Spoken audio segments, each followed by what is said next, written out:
저희는 지난 3주 동안 사사기에 대해서 함께 말씀을 배웠는데요. 사사기를 다시 한번 돌아보겠습니다. 사사기의 주제는 불순종의 반복이었습니다. 물론 이전도 불순종을 반복했고 이후도 불순종을 반복했지만 이 사사 시대에는 이 이스라엘 백성들의 이 불순종의 반복이 계속되었던 그러한 시기였습니다. 이 사사기는 내용적으로 볼 때 크게 세 부분으로 나누어졌습니다. 1장부터 12장까지는 7번의 불순종의 반복에 관한 이야기가 나왔고 13장부터 16장까지는 사사 삼손에 대한 이야기, 그리고 17장부터 21장까지는 왕이 없는 이스라엘에 관한 그러한 이야기였는데, 지난주에는 저희가 17장부터 21장까지를 살펴보았습니다. 이 사사기 17장부터 21장까지는 사사시대의 영적인 상태에 대해서 설명을 하고 있습니다. 이 시대는 한마디로 왕이 없는 이스라엘이라고 할 수 있습니다. 사사시대에는 왕이 없었기 때문에 이스라엘 백성들이 자기 마음대로 살았습니다. 왕이 없었다라고 하는 말은 하나님이 없었다라고 하는 그런 의미입니다. 사사시대 이스라엘 백성들은 하나님께서 살아계시고 그들을 보고 계심에도 불구하고 하나님을 무시하고 멋대로 살았습니다. 그래서 반역과 부패와 무질서가 난무했던 시대가 바로 사사시대였습니다. 사사기 17장은 에브라임 지파 사람인 미가라고 하는 사람을 통해서 사사시대의 개인들이 얼마나 부패했는가 하는 것을 이야기하고 있습니다. 미가 집안은 많은 돈을 들여서 우상의 형상도 만들었고 자기 식구 중에 하나를 레위인이 아니었음에도 불구하고 제사장으로 임명했을 뿐만 아니라 백수인 레위 청년을 자기들 마음대로 기름을 부어서 집안의 제사장으로 세웠습니다. 문제는 그럼에도 불구하고 자기 자신들이 하나님을 잘 섬기는 것이라고 생각을 했다는 것입니다. 그리고 사사기 18장에는 단 지파를 통해서 지파의 부패상을 이야기하고 있습니다. 단 지파는 가나안 정복 시대에 땅을 분배받았음에도 불구하고 그 땅을 차지하기는커녕 그 지역에 살던 아모리 족속에게 쫓겨나서 사방에 분산되어 살았습니다. 그러다가 단 지파는 이제 자신들이 살 땅을 개척하기 위해서 이스라엘의 최북단에 있는 라이스라고 하는 그러한 땅을 점령하고 살게 되는데, 그 과정에서 미가의 집에 들러서 그들의 신상을 빼앗고, 그리고 그 집안에서 제사장 역할을 하던 그 사람을 자기 자신들의 지파로 삼았으며, 그리고 라이스라고 하는 그 땅을 빼앗고 그 땅에서 살 때에 바로 우상을 숭배하는 그러한 삶을 살았습니다. 문제는 그들도 우상을 숭배하면서도 자기 자신은 하나님을 잘 섬기는 그러한 백성들이라고 착각했다는 것입니다. 19장에 보면 종교적 지도자였던 레위인의 부패와 타락에 관한 그러한 이야기를 하고 있습니다. 에브라임 산지 구석에 살던 어느 레위인이 하나님의 거룩한 일을 하는 사람임에도 불구하고 베들레헴 출신의 여인을 첩으로 둡니다. 그리고 후에 바람난 이 여인을 데리고 오는 그 과정에서 기브아에서 자신이 살기 위해서 자기의 첩을 동네 불량배들에게 넘겨주었고, 그리고 그 첩이 밤새도록 강간을 당하고 죽임을 당하자 자기 집으로 그 시신을 가지고 가서 12토막을 내어서 이스라엘 각 지파로 하나씩 보내었습니다. 그리고 그 보낼 때에 자기 자신의 그러한 부패하고 부정적인 이야기들은 싹 감추고 그 기브아 사람들이 속한 그 베냐민 지파와 다른 지파들 간에 서로 싸우게 만들었습니다. 바로 이러한 것으로 인해서 이스라엘의 12지파 가운데 베냐민 지파가 완전히 사라질 뻔한 그러한 위기도 맞게 됩니다. 결국 사사기는 두 가지 내용을 이야기합니다. 첫 번째는 죄악의 반복입니다. 즉 사람들이 하나님 앞에서 죄를 지으면 하나님은 그들을 돌이키기 위해서 그들에게 고통을 주시고, 그들이 그 고통 가운데 죄를 깨닫고 회개하면 하나님은 사사를 보내셔서 그들을 구원해 주셨는데, 사사기에는 이러한 과정이 7번 반복되고 있습니다. 두 번째는 당시 그들에게는 왕이 없었다라고 하는 것입니다. 이것을 다른 말로 표현하면 그들에게는 삶의 기준이 없었다라고 하는 것입니다. 그래서 그들은 무질서한 삶을 살게 되었던 것입니다. 이스라엘의 궁극적인 왕은 오직 하나님이십니다. 따라서 이스라엘 백성들은 하나님을 왕으로 모시고 하나님의 말씀에 순종하는 것이 옳았습니다. 그렇지만 이스라엘 백성들은 하나님이 아니라 자기 자신들을 왕으로 세웠고, 그리고 자기들의 그 멋대로 하고 싶은 대로 그런 삶을 살았습니다. 우리의 참된 왕은 누구입니까? 바로 예수 그리스도이십니다. 우리는 예수님을 왕으로 모시고 섬겨야 합니다. 교회 머리는 오직 예수 그리스도이십니다. 그렇지 않은 교회는 교회가 아닙니다. 그런데 오늘날 교회를 살펴보면 목사가 주인이고 교인이 주인인 교회가 너무나 많습니다. 분명히 교회다운 모습은 가지고 있습니다. 건물도 있고 예배도 드리고 모여서 기도도 하고 그리고 헌신과 봉사도 합니다. 그런데 그 제일 윗자리에 하나님이 아니라 인간들이 있어서 인간들의 뜻대로, 인간들의 마음대로 교회를 움직이고 있습니다. 이러한 교회는 절대로 하나님의 교회가 아닙니다. 우리는 예수 그리스도를 우리들의 왕으로 모시고 섬겨야 할 뿐만 아니라 오직 하나님의 말씀대로만 살아야 합니다.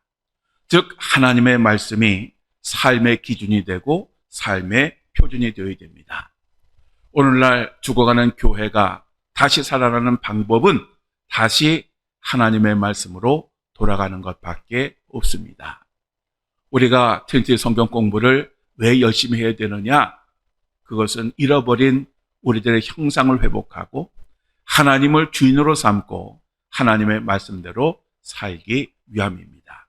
우리는 이것을 잊으면 안 됩니다. 자, 이렇게 지난주 사사기를 공부를 했고 오늘은 룻기를 공부하도록 하겠습니다. 여러분이 룻기 다 읽고 오셨죠? 어차피 과제물을 하려고 하면 읽어야 되니까 꼭 읽고 오시기 바랍니다. 자, 이 룻기의 주제 한번 보겠습니다. 이 룻기의 주제는 지속되는 하나님의 언약이라고 하는 것입니다.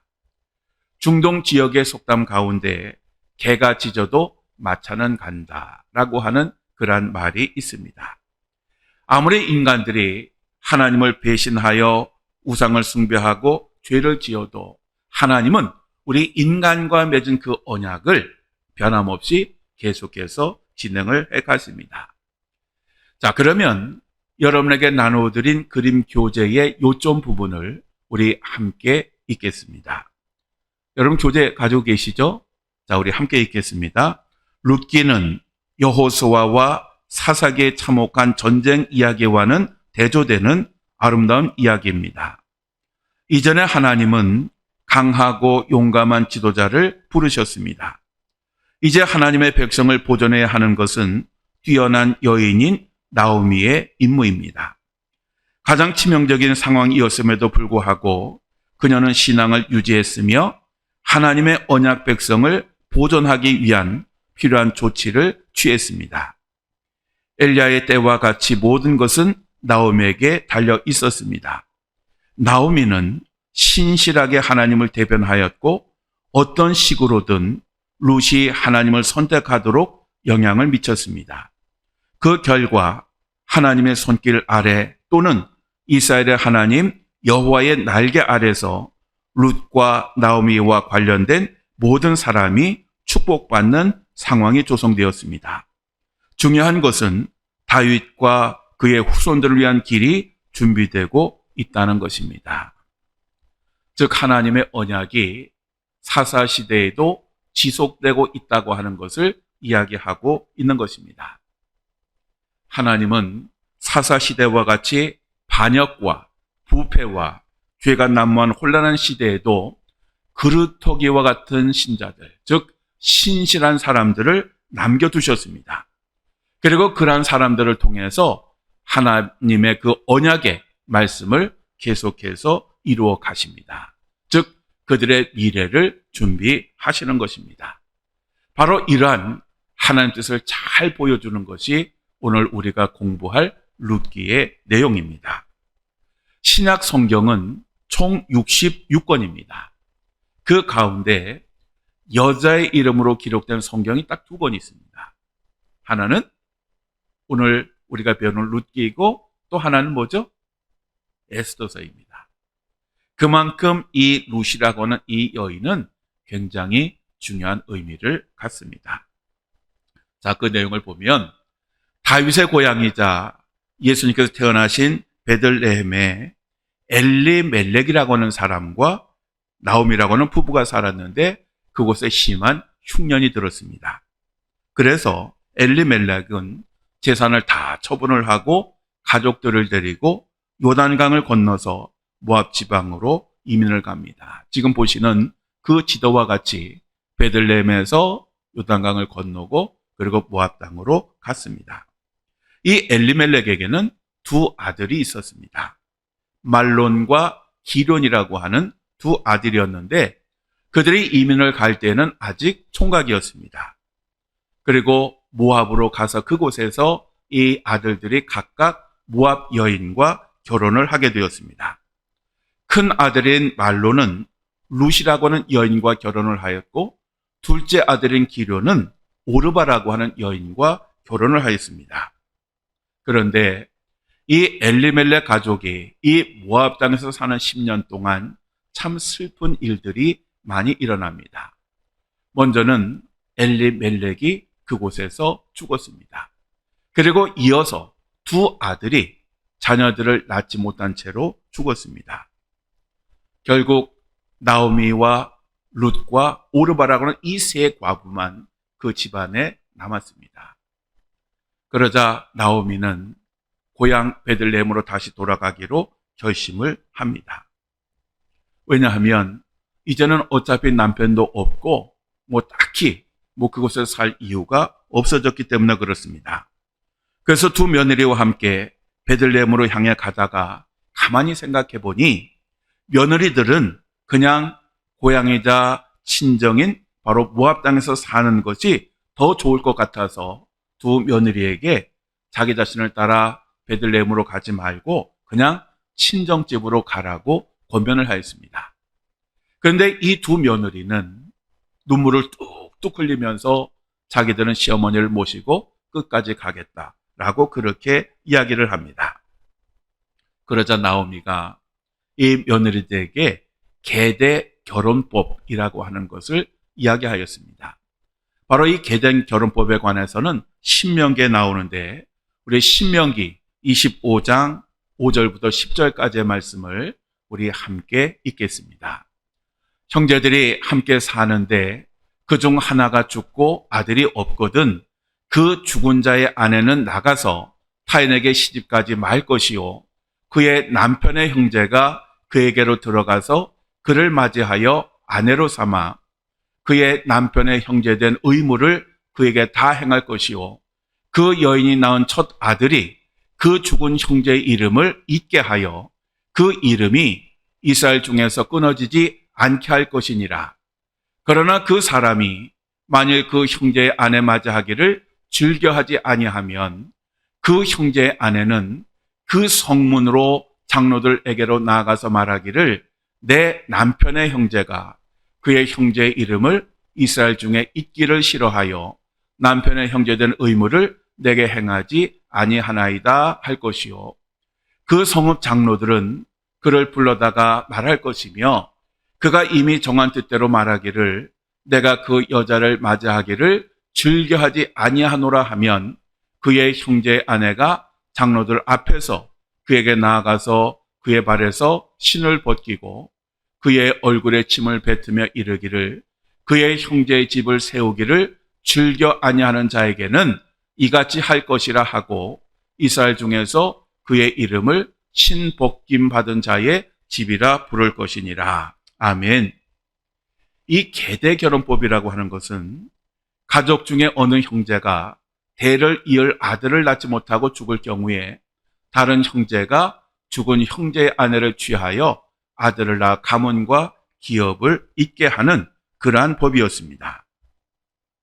사실 우리들의 그 일반적인 상식으로 보면 도저히 이해할 수 없었지만 과거에는 이러한 일들이 많았습니다.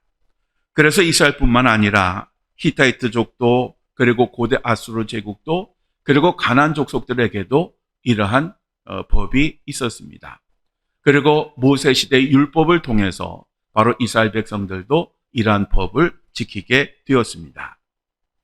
사실 나오미의 입장에서 본다고 하면 이제는 이 대를 잇는 방법은 두 가지였습니다. 하나는 나오미가 직접 아들을 새로 낳아서 그 며느리와 결혼을 시키는 것이었습니다. 그리고 또 하나는 며느리를 그 남편의 아주 친한 친족 가운데 하나와 결혼을 시켜서 대를 잇게 하는 법이었습니다. 그런데 나오미는 남편은 이미 죽었고 이미 나이가 먹었기 때문에 아이를 낳을 수가 없었습니다. 따라서 마지막 한 가지 방법은 남편의 친족과 며느리를 결혼을 시켜서 가계를 잇도록 하는 것이었습니다. 나오미는 이러한 계대 결혼법을 며느리에게 설명을 하면서 이제 그 며느리들은 차라리 자기 집으로 돌아가라고 그렇게 권면을 했던 것입니다. 그러자 오르바는 그러한 이야기를 듣고 바로 친정으로 돌아갔고 룻마는 끝까지 그 시어머니를 따르고 시어머니를 섬기겠다라고 그렇게 이야기를 하면서 이렇게 나오미에게 말을 합니다. 우리 함께 읽겠습니다. 어머니의 백성이 나의 백성이 되고 어머니의 하나님이 나의 하나님이 되시리니 어머니께서 죽으시는 곳에서 나도 죽어 거기 묻힐 것이라. 만일 내가 죽는 일 외에 어머니를 떠나면 여호와께서 내게 벌을 내리시고 더 내리시기를 원하나이다. 아멘. 아마도 이 룻은 처음부터 하나님을 믿지는 않았을 것입니다. 그렇지만 나오미와 10년을 살면서 하나님을 신실하게 섬기는 사람이 되었고 바로 그 나오미의 그 믿음을 그대로 이어받았던 것 같습니다. 바로 이러한 나오미의 그러한 고백을 듣고 이 룻의 이러한 고백을 듣고 나오미는 그냥 설득을 포기하고 이 룻을 데리고 베들레헴으로 돌아가게 됩니다. 이 베들레헴을 떠날 때에는 그들은 나름대로 풍족했었는데 이제 이방 땅에 간 지 10년 만에 남편과 두 아들을 잃고 빈손으로 초라한 모습으로 돌아온 이 나오미와 룻을 보고 베들레헴 사람들은 아주 불쌍히 여겼습니다. 그러자 나오미가 사람들에게 말을 하기를 이제 자기 자신의 이름을 나오미라고 부르지 말고 마라라고 불러달라 그렇게 이야기를 합니다. 나오미라고 하는 이름의 뜻은 나의 기쁨 또는 나의 기뻐하는 자라고 하는 뜻이고 마라라고 하는 단어의 뜻은 쓴 또는 괴로움이라고 하는 그런 의미의 단어입니다. 즉 나오미는 지금 자기 자신의 그 심정이 나오미가 아니라 마라와 같다라고 하는 것을 이야기한 것입니다. 당장 먹고 사는 문제도 힘들었지만 정말 고통스럽고 힘든 그러한 시간을 보내고 있었던 것입니다. 나오미와 룻이 베들레헴으로 돌아온 때는 마침 추수 때였는데 룻은 즉시 들판으로 나가서 이삭을 주어 시어머니를 봉양해야 했습니다. 그렇지 않으면 먹고 살 수가 없었습니다. 당시 과부가 생계를 위해서 할 수 있는 일들이 별로 없었습니다. 그래서 큰 유산을 물려받지 않는 한 과부는 가난하게 살 수밖에 없었습니다. 그래서 하나님께서는 이스라엘 백성들에게 고아와 과부를 잘 돌보라고 잘 도우라고 당부를 하셨던 것입니다. 당시에 추수를 하는 방법은 이렇습니다. 그 벼를 베는 사람은 계속해서 벼만 뺍니다. 그리고 그 벼를 베면 단을 묶는 사람은 또 그것만 열심히 묶습니다. 그리고 그렇게 정리를 하면 이제는 이삭을 줍는 여인들이 나타납니다. 그들은 그 집안에 속한 일꾼이 아니라 그 밭에 떨어진 이삭을 주어서 생계를 유지하는 가난한 사람들이었습니다. 이제 룻도 바로 이러한 일들을 해야 했습니다. 그런데 룻이 이곳저곳에서 이삭을 줍다가 우연히 들어간 곳이 바로 그 시아버지였던 엘리멜렉의 친족인 보아스의 밭이었습니다. 보아스는 베들레헴에서 굉장히 큰 부자였습니다.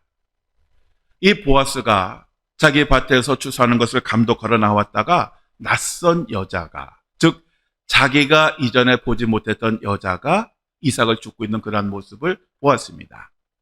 그래서 그 작업을 전체 감독하는 사람을 불러가지고 저 여인이 누구냐고 물었습니다. 그러자 그 감독은 저 여인은 나오미와 함께 베들레헴에 돌아온 이방 여인인데 아주 새벽 일찍 나와서 쉬지도 않고 저렇게 열심히 이삭을 줍는다라고 하면서 이 여인의 성실함을 칭찬하였습니다.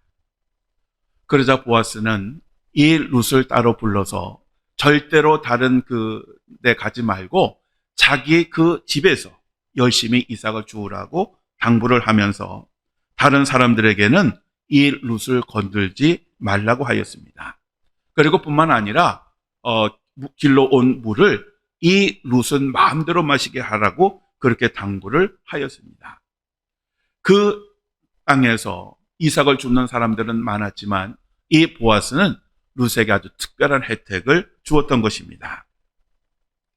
그렇지 않아도 이방인들에게 굉장히 배타적이고 또 낯설고 어려운 환경에서 그 주인의 눈치를 보면서 이삭을 주었던 이 룻에게 있어서 바로 이러한 보아스의 그 배려와 혜택은 굉장히 감동적인 것이었습니다. 그래서 이 룻은 보아스 앞에 엎드려서 이렇게 말을 합니다. 나는 이방 여인이거늘 당신이 어찌하여 내게 은혜를 베푸시며 나를 돌보시나이까. 그러자 보아스가 룻에게 이렇게 말을 합니다. 내 남편이 죽은 후로 내가 시어머니에게 행한 모든 것과 내 부모와 고국을 떠나 전에 알지 못하던 백성에게로 온 일이 내게 분명히 알려졌느니라.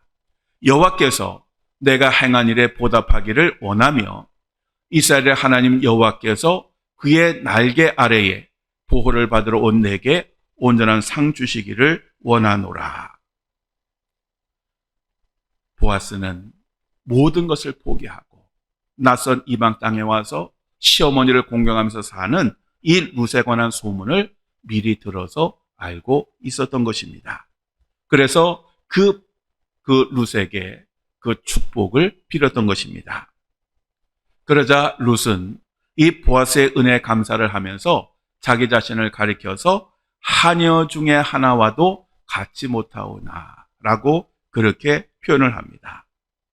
즉 이 룻은 착하고 성실했을 뿐만 아니라 그리고 심성이 고왔고 지극히 겸손한 아주 현숙한 여인이었던 것입니다. 즉 신부감으로 아주 훌륭한 그러한 여인이었습니다.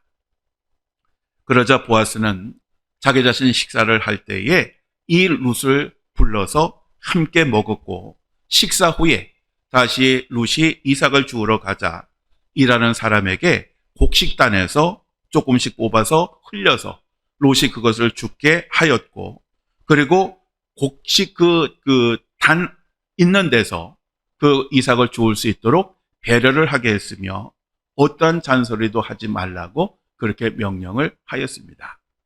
그래서 이 룻은 다른 여인들보다 그날 정말 많은 그러한 이삭을 주울 수 있었고 아주 풍성함을 가지고 집으로 돌아갈 수가 있었습니다.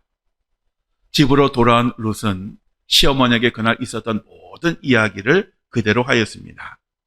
그랬더니 나오미는 보아스가 룻에게 관심이 있는 것을 눈치를 챘습니다. 그래서 나오미는 보아스를 며느리의 신랑감으로 점을 찍게 됩니다. 특별히 이 보아스가 며느리의 신랑감으로 딱이었던 이유는 바로 이 보아스가 자기 남편 엘리멜렉에 가까운 친족이었기 때문입니다. 그래서 자기 며느리가 이 보아스와 결혼을 하는 것은 결국 일석이조가 되는 것이었습니다. 특별히 나오미는 룻에게 이 보아스를 가리켜서 우리 기업을 물을 자라고 표현을 합니다. 이 물을 자라고 하는 히브리어 단어는 근친의 역할을 행할 자라고 하는 그런 뜻입니다. 이스라엘 백성들에게 있어서 기업을 지킨다라고 하는 것은 정말 중요한 것이었습니다. 왜냐하면 그 기업이라고 하는 것은 하나님께서 그 가정에 주신 축복입니다. 또 그리고 그 혈통을 유지해야 되는 그러한 중요한 일도 있었고, 또 부당한 피해를 당했을 때에 그 피해를 구제받는 중요한 근거가 바로 기업이었기 때문입니다. 그래서 결혼 계대법이라고 하는 것이 생겼습니다. 또 뿐만 아니라 안식년 제도가 있었습니다. 안식년은 7년마다 한 해를 휴식하는 것으로서 6년이 지나면 1년 동안 땅을 쉬게 해주는 그러한 제도입니다. 그리고 안식년이 되면 빚 때문에 종이 된 사람들을 자유롭게 해주었고, 그리고 그 빚을 탕감해 주었습니다. 그리고 희년 제도가 있습니다. 이 희년 제도라고 하는 것은 안식년이 7번 지난 후에 돌아오는 50년째를 희년이라고 합니다. 이 희년에는 노예를 풀어주고 빚을 탕감해주고, 그리고 비록 소유를 샀을지라도 모든 소유를 원주인에게 돌려주는 바로 그러한 해가 바로 희년이었습니다. 기업을 물을 자에게는 세 가지 중요한 자격이 필요했습니다. 첫째는 기업을 물을 자는 혈연 관계여야 합니다. 아무나 하는 것이 아닙니다. 신명기 25장 5절에서 6절 우리 다시 한번 읽겠습니다.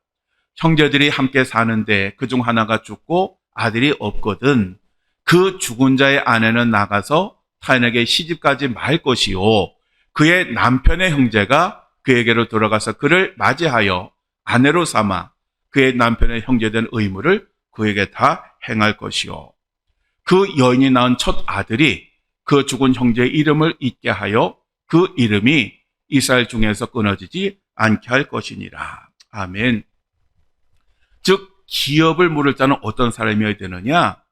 죽은 자의 같은 형제나 가까운 친족이어야 했습니다. 두 번째로 기업 물을 자의 그러한 조건은 자원해야 합니다. 신명기 25장 7절 우리 함께 읽겠습니다. 그러나 그 사람이 만일 그 형제의 아내 맞이하기를 즐겨하지 아니하면 그 형제의 아내는 그 성문으로 장로들에게로 나가서 말하기를 내 남편의 형제가 그의 형제의 이름을 이스라엘 중에 잊기를 싫어하여 남편의 형제된 의무를 내게 행하지 아니하나이다 할 것이요. 아멘. 형제가 대를 이어야 될 책임이 있는 것은 사실입니다. 그렇지만 무조건 대를 잇는 것이 아니라 자기 자신이 자원을 해서 기업을 물을 자가 되겠다고 할 때에 그 기업을 물을 자가 될 수 있었습니다. 만일 그 형제들이 기업 물을 자의 그 임무를, 그 책임을 하지 않겠다라고 하면 그 며느리는 즉시 그 마을 장로들에게 그 상황을 통보하게 되어 있었습니다. 자, 그리고 룻기 3장 13절 말씀 우리 함께 읽겠습니다. 이 밤에 여기서 머무르라. 아침에 그가 기업 물을 자의 책임을 내게 이행하려 하면 좋으니 그가 기업 물을 자의 책임을 행할 것이니라.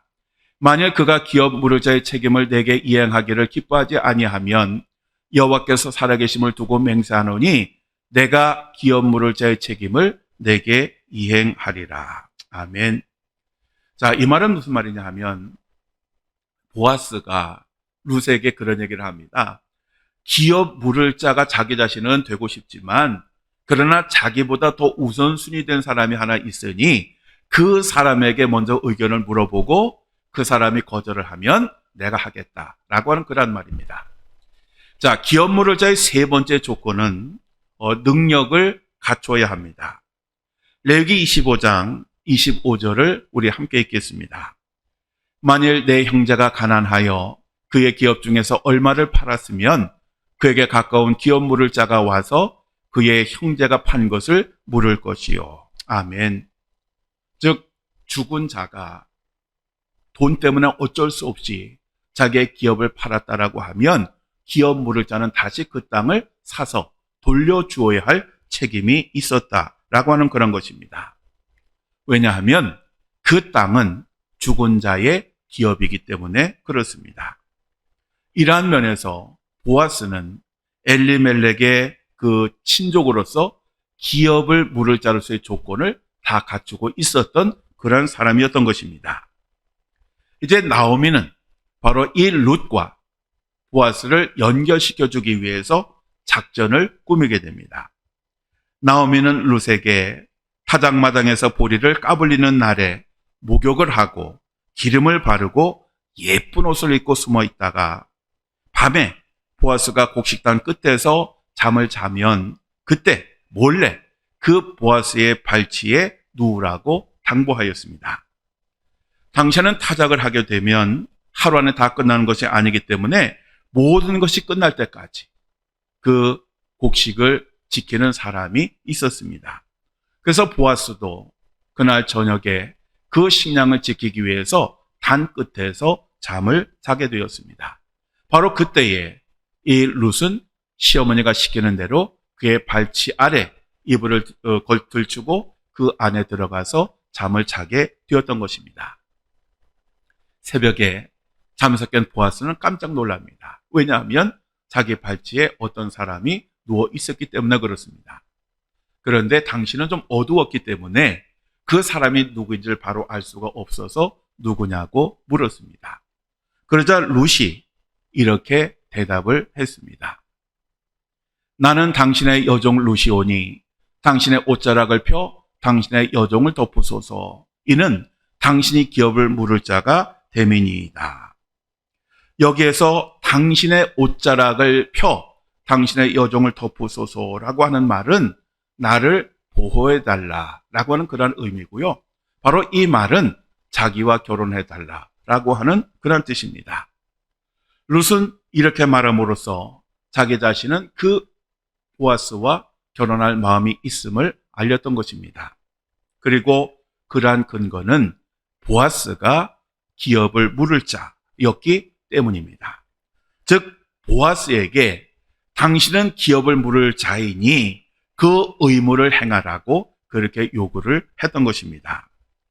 그러자 보아스는 자기 자신도 당장 그렇게 하고 싶지만 이행해야 될 절차가 있기 때문에 잠시 하여간 보류를 하고 그 문제를 해결한 후에 그리고 자기 자신이 그 일을 하겠다라고 그렇게 이야기했습니다.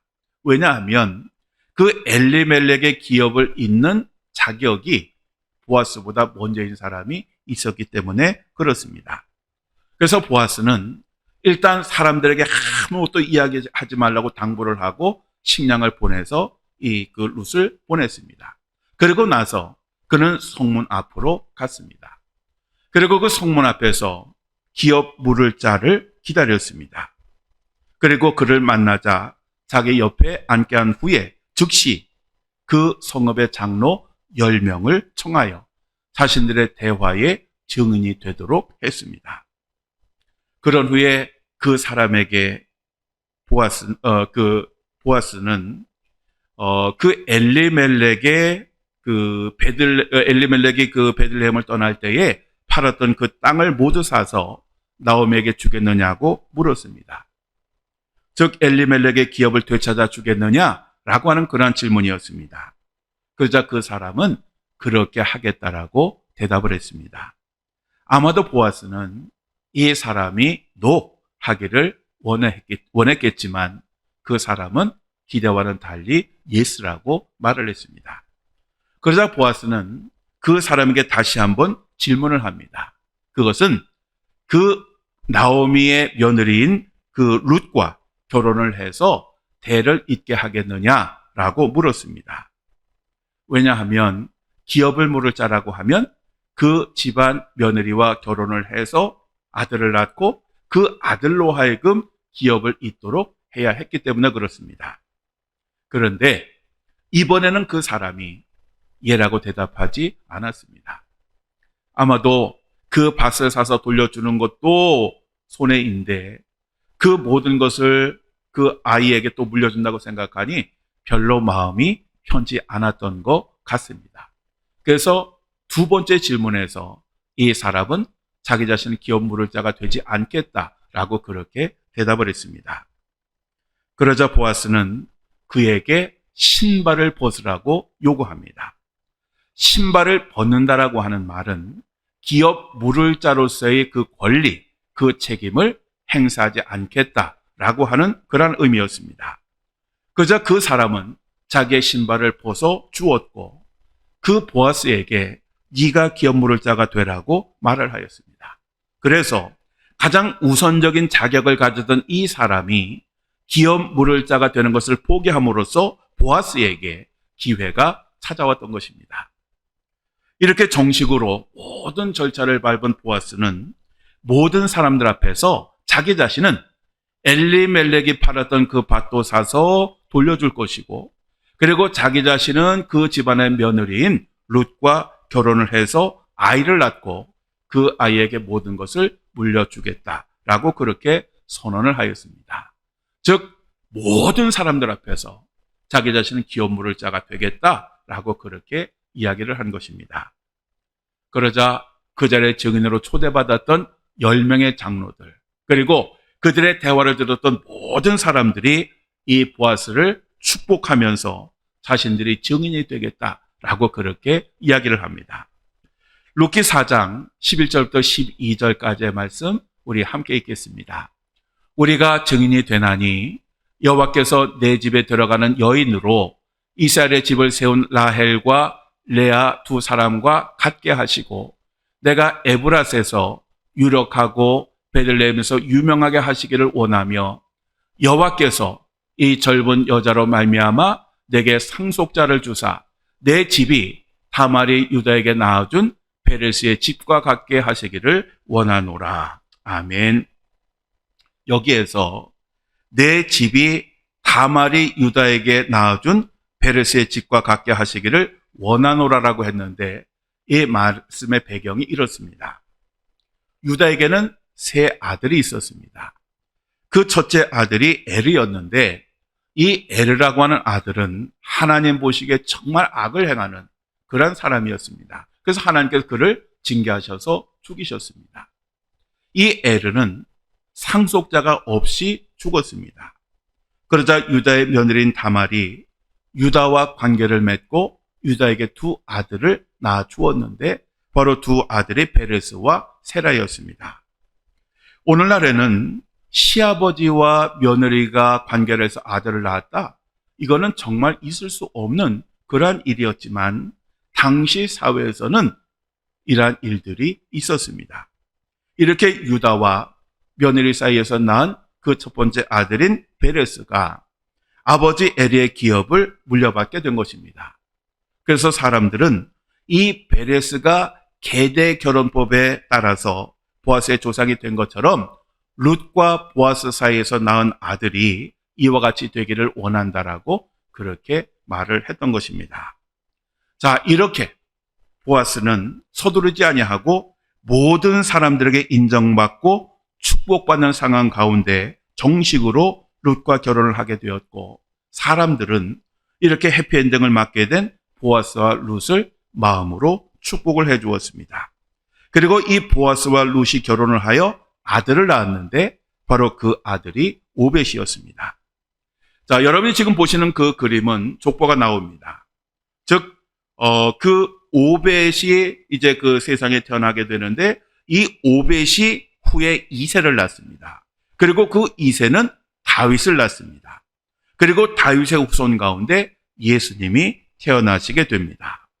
즉 이방 여인이었던 룻이 자신의 평안한 삶을 포기하고 시어머니를 모시고 성실한 삶을 살았을 때에 하나님께서 그 여인을 축복하셔서 좋은 신랑도 주시고 아들도 주셔서 기업을 잇게 하셨을 뿐만 아니라 다윗과 예수님의 족보에 오르는 그러한 여인이 되는 복을 주셨던 것입니다.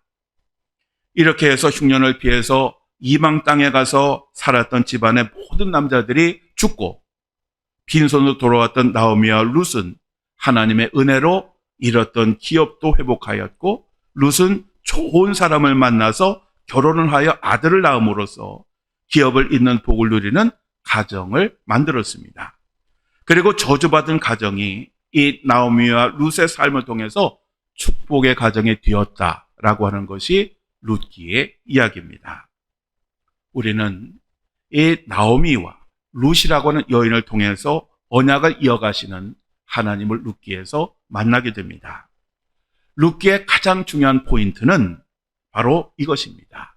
즉, 하나님은 인간들이 자기의 소견대로 아무리 부패하고 반역하고 죄된 삶을 산다 할지라도 인류 구원을 위한 그 계획을 남은 자들을 통해서, 경건한 자들을 통해서 계속해서 이어가신다라고 하는 것입니다. 그러므로 우리는 바로 이처럼 하나님의 구원의 계획을 이어가는 그러한 사람이 되어야 합니다. 나오미와 같이 선한 영향을 끼치는 사람이 되어야 하고, 룻과 같이 하나님의 언약을 이어가는 그러한 사람이 되어야 합니다. 죄로 인하여 혼탁해진 이 세상 속에서 우리는 경건한 삶을 살며 남은 자로서의 사명을 잘 감당을 해야 합니다. 바로 이것이 룻기를 통해서 오늘 저와 여러분에게 주시는 하나님의 말씀입니다.